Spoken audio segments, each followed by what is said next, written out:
What is time?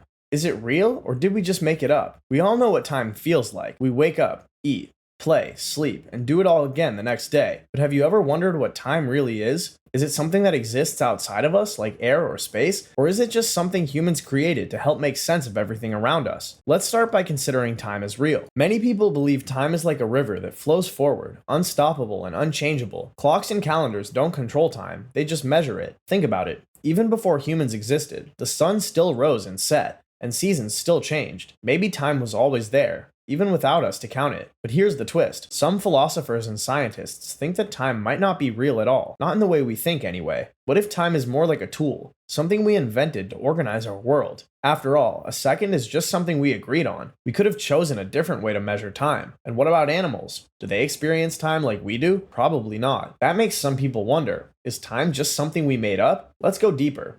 When we think about the past or future, we're not really moving through time, we're just thinking. The only time we can truly experience is the present. Some say only the present is real, while others believe the past, present, and future all exist at once, and we experience them in order. Even scientists don't have all the answers. In physics, time is strange. It moves slower when you're near something heavy or moving fast, like a black hole. Two people in different places might experience time differently. So what is time? A real force, a trick, or a tool we use? Maybe it's a mix of all three. Is math something we discover or something we invent? Math is everywhere, whether we're counting apples, building bridges, or sending rockets to space. But is math something we discovered, like finding hidden treasure, or did we invent it, like creating a new game with rules we made up? Let's start with the idea that math is something we discovered. For instance, the number 3 exists whether we name it or not. If you have 3 apples, those apples are real, even before we labeled them. Even animals can tell the difference between 1 and 2. Shapes like circles have specific properties, like all points being the same distance from the center. These rules exist naturally, regardless of whether we recognize them. So, some people think math is out there, just waiting for us to find it. On the other hand, maybe math is something we invented. The symbols we use, like plus or minus, didn't exist until we created them. Math is a language, a tool we built to make sense of the world. We decide how to write equations and solve problems. Without us, math wouldn't look the way it does today. Perhaps both views are true. The patterns may have always existed, but we invented the system to understand them. No matter where it came from, math helps us understand the world, solve problems, and build amazing things. And that's pretty incredible. Is knowledge possible?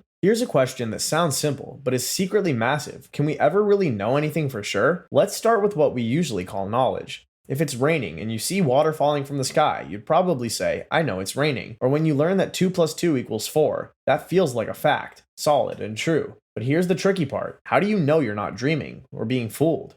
What if you think you're right, but you're totally off and just don't realize it? A long time ago, philosopher Rene Descartes asked the same question.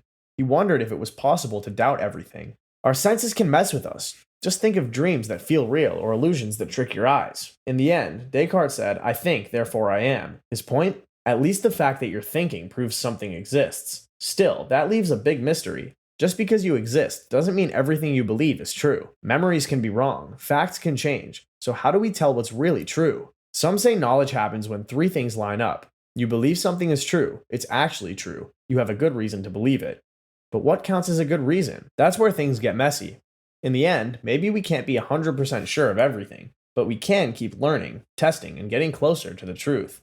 What makes something right or wrong? Are there rules that always decide what's good or bad, or does it depend on the situation? At first, it seems simple. We're told things like be kind or don't lie, but who decides those rules?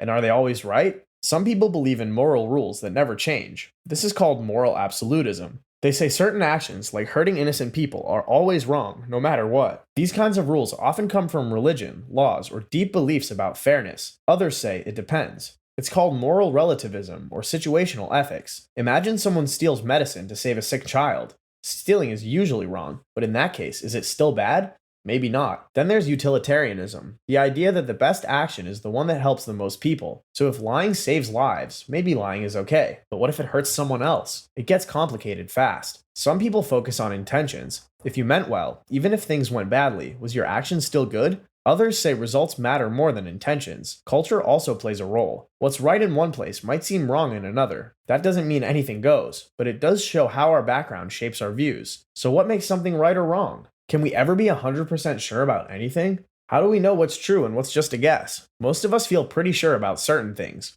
The sun will rise tomorrow. We exist. but how sure can we really be? This question goes deep into philosophy. It's about certainty. What can we truly know, and what are we just guessing? Let's start with doubt. Even when something seems obvious, we might wonder, what if I'm wrong? That kind of question is at the heart of philosophy. Rene Descartes famously doubted everything, even his senses. He asked, what if this is all a dream? Eventually, he realized one thing he couldn't doubt. He was thinking. And if he was thinking, he had to exist. That's where we get his famous line, I think, therefore I am. So maybe we can be 100% sure of our own thoughts. But what about the world around us? Optical illusions, dreams, or even magic tricks can fool us. Science helps us test what's true using evidence and experiments. But even science doesn't claim to be 100% certain. It improves ideas over time, replacing old ones with better ones. Some things, like beliefs in love or honesty, can't be proven but still feel deeply true. They may not be facts, but they still matter. So can we ever be totally sure? Maybe only about a few things. But that's okay, because being curious, asking questions, and exploring ideas might be more important than having all the answers. What makes you you? Are you the same person over time because of your thoughts, memories, or body? Imagine waking up with a new face, a different body, and no memory of your past. Would you still be you? Philosophers have wrestled with this question for centuries. Is your identity tied to your body, your mind, or something else?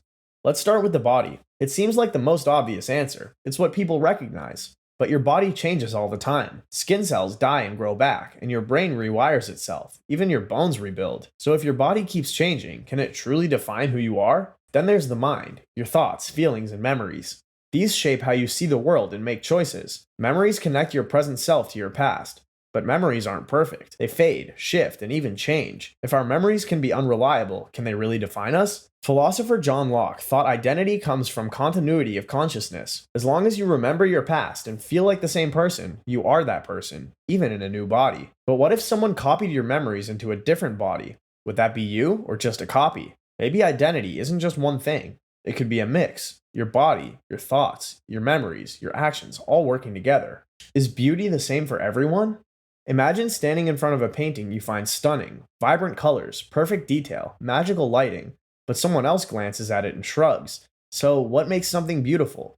Is beauty real, or is it just in our heads? Many believe beauty is subjective, shaped by personal taste, culture, and experience. One person may love the wild chaos of a sunset, while another prefers a clean blue sky. Beauty often feels like it's in the eye of the beholder, but others argue there's more to it. Philosophers like Plato believed beauty was objective, a universal truth that exists whether we see it or not. According to him, perfect forms of beauty exist beyond our everyday experiences, waiting to be recognized. Still, culture plays a huge role.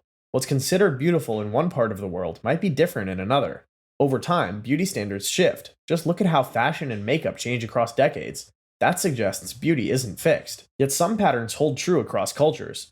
People often find symmetry attractive or feel awe in nature, mountains, oceans, and starlit skies. These shared reactions hint that there may be something universal in beauty after all. So is beauty the same for everyone? Not exactly. It's likely a blend, part personal, part cultural, and maybe part universal. Do all things need a reason, or do we have to stop somewhere? Ever find yourself stuck in a loop of asking why? You start with something simple, like why is the sky blue? And suddenly you're questioning atoms, light, and the meaning of life.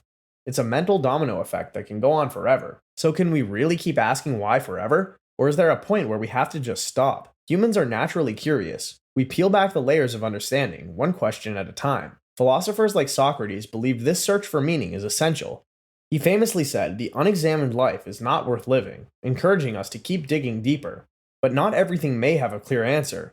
Some questions like why do we exist, or why is there something rather than nothing, might never be fully explained. At some point, asking why could just lead in circles. In everyday life, constantly needing a reason can get overwhelming. Do we really need to know why the neighbor's dog barks every day at 3 p.m.? Sometimes things just are. That's why some philosophers argue we need a stopping point, a moment to accept certain truths without needing to justify everything. Still, the beauty of asking why is in the journey, not always the answer. It opens up new ways of thinking, even if it doesn't always give closure. So, should we ask why forever? Maybe. But sometimes it's okay to just wonder and enjoy the mystery.